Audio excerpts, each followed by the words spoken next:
There were moments in my life where everything could have gone a different way. 7 crossroads that changed everything.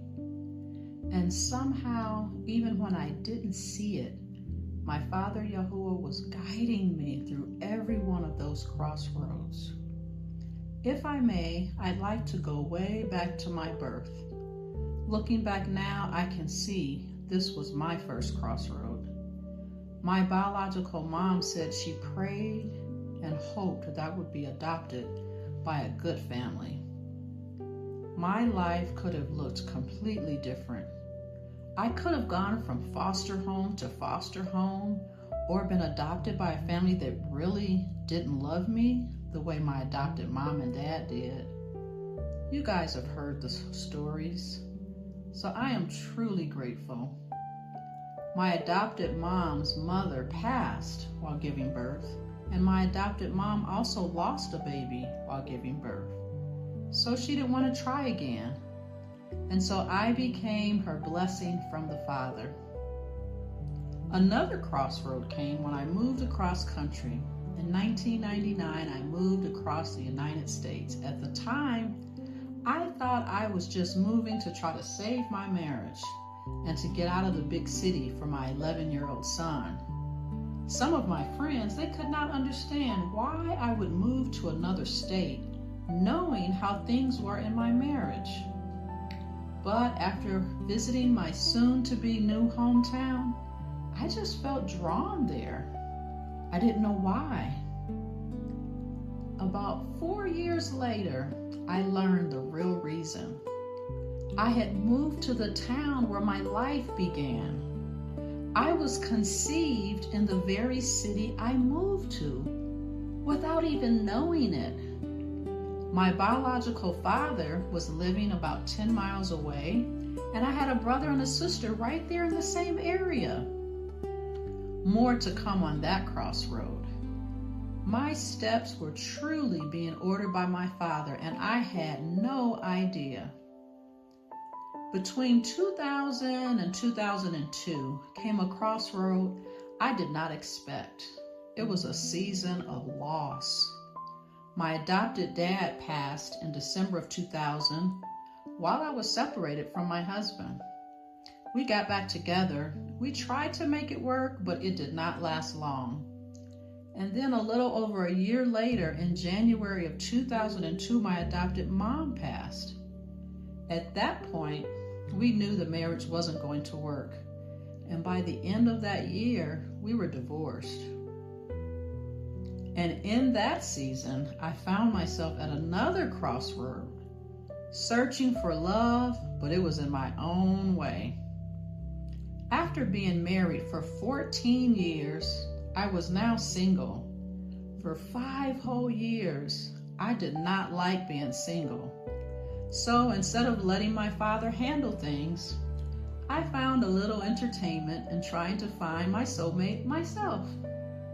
I had a few interesting encounters that I'd like to share. One time, I met a man on a flight while traveling, and then I saw the same man on my return flight. I thought to myself, this must be a God thing. Now, I wasn't the bold type. Sometimes I would just admire a good-looking man from a distance. I even remember turning my car around once just to get another look at a man sitting alone in Popeyes. But go inside and say hello? Oh no, I wouldn't dare do that. Then came a crossroad I had both longed for but feared also. Finding my biological family. In 2004, after I had lost my parents, my adopted parents, and my marriage, I decided to search for my biological mom and family. I felt like at this point I didn't have anything to lose, but I was still afraid. I didn't know what I would find. Maybe she had already passed away, or maybe she wouldn't want to meet me. But I searched for her and I found her. And I found my biological dad, my 4 sisters, and my 3 brothers. It was such a beautiful time connecting with them and learning more about my beginnings. And it just amazed me that I had moved to the very town where I was conceived, where my family lived, and I had no idea the Father was truly directing my steps. Not long after that, I came to another crossroad where a door I thought was right for me suddenly closed. Before 2007, I came to a place where I wanted to change everything. Maybe it was a midlife crisis.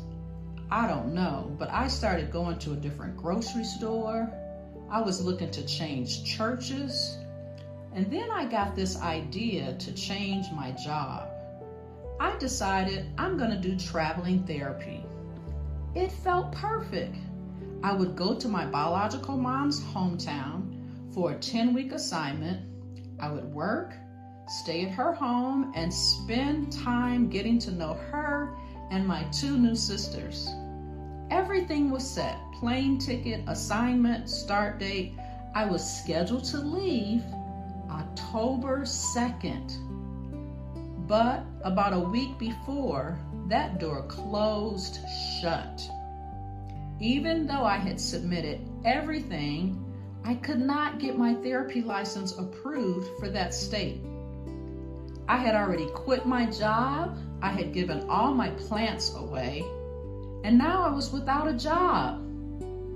I just didn't understand. But that scripture, all things work together for good, became very real in my life.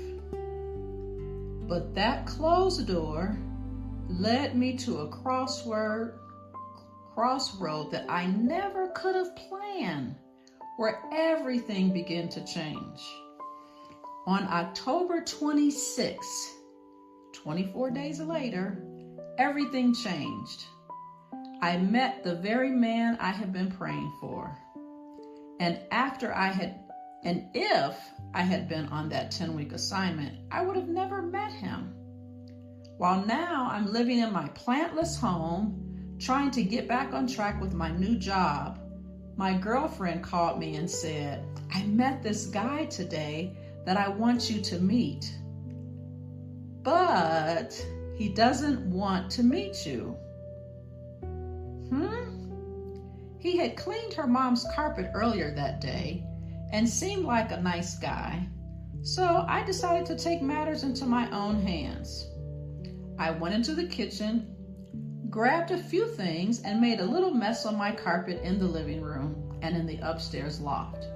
Then I called her back and said, you know about that carpet cleaner? I do have some stains on my carpet.